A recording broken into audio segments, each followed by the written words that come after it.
Hello everyone and welcome to this week's video. In our society today we talk about nearly everything or anything in the most graphic detail, but the last real taboo remains death. We struggle even to say the word, replacing it with past or passed away. But the old saying that nothing is more certain than death and taxes holds true. Even in a secular culture like ours, there's a lot of superstition and wishful thinking about death. People become angels or send messages in shooting stars.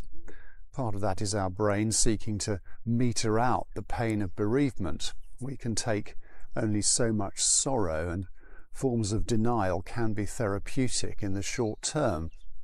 People find it understandably hard to take the view that there is no God and we are the random collection of atoms to its logical conclusion.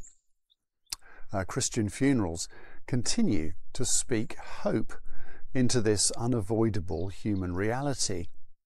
However, our hope is much more than that wishful thinking in the face of pain. Ours is based on the next stanza of the Creed. In the Book of Common Prayer, it's stark. He descended into hell. The modern translation is slightly more faithful to the biblical basis of the Creed when it says he descended to the dead. Karl Barth, reflecting on this part of the Creed, says, "It stands there so unobtrusively and simply superfluously, but it is not there for nothing. Some day we shall be buried. Some day a company of men will process out to a churchyard and lower a coffin, and everyone will go home, but one will not come back, and that will be me." Gregory of Nazianzus, the great 4th century Cappadocian theologian, said of Jesus, "That which he did not assume, he could not heal." Jesus did not conduct his mission in a sort of hazmat suit. He completely identified with our humanity in order to heal all of our humanity. Humans go to their graves as finite creatures and guilty sinners. Jesus went there too. There are a lot of rumours spread by the Jewish authorities that Jesus either survived the crucifixion or had his body stolen. It was unusual for victims to be buried. The bodies were usually allowed to rot in place as a final indignity and warning to other rebels. As the Westminster Catechism says, Christ's humiliation after his death consisted in his being buried and continuing in the state of the dead and under the power of death until the third day. The good news of the gospel transformed the attitude of Christians to death.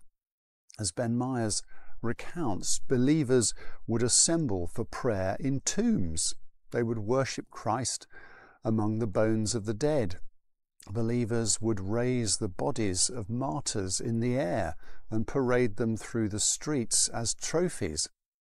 At funerals, they would gaze lovingly on the dead and sing psalms of praise over their bodies. Such behaviour shocked their pagan neighbours. According to Roman law, the dead had to be buried miles away from the city so that the living would not be contaminated. But Christians placed the dead right at the centre of their public gatherings. A few years ago, I had a back operation involving a general anaesthetic. As I lay on the table, I was slightly worried when one of the nurses looked down and said, "Oh, you married me." At that point, I hope I'd done a good job. The anaesthetist got me to count down from 10. I remember getting to 5, and the next thing I recall was waking up in a hospital bed 4 hours later. When Jesus says to the repentant thief, "Today you will be with me in paradise," I think this is the sort of experience he has in mind. Both the Jewish and Christian faith is extravagantly physical. Jesus rose bodily from the dead. We do not pre-exist, but come to being at conception. We die physically, and our bodies may completely disappear, but we are held safe in God's love, awaiting the resurrection on the last day. The idea that there is an inner us within a body is hard to justify from this understanding. We are inseparable from our bodies in that sense. This creedal statement reassures us that Jesus Christ has so fully identified with the human condition that he is with us in life and in death. Not only does the resurrection assure us that there is life beyond death, but that even death itself cannot separate us from him. As the psalmist says in Psalm 139 verse 7, "Where can I go from your spirit? Or where can I flee from your presence? If I ascend to heaven, you are there. If I make my bed in the depths," which in Hebrew is the word Sheol, or the place of the dead, "you are there also." John Preston, the Puritan divine, knew this. When he lay dying, they asked him if he feared death now it was so close.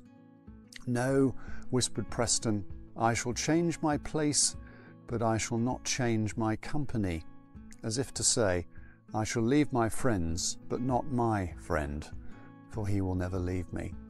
He will never leave us or forsake us either.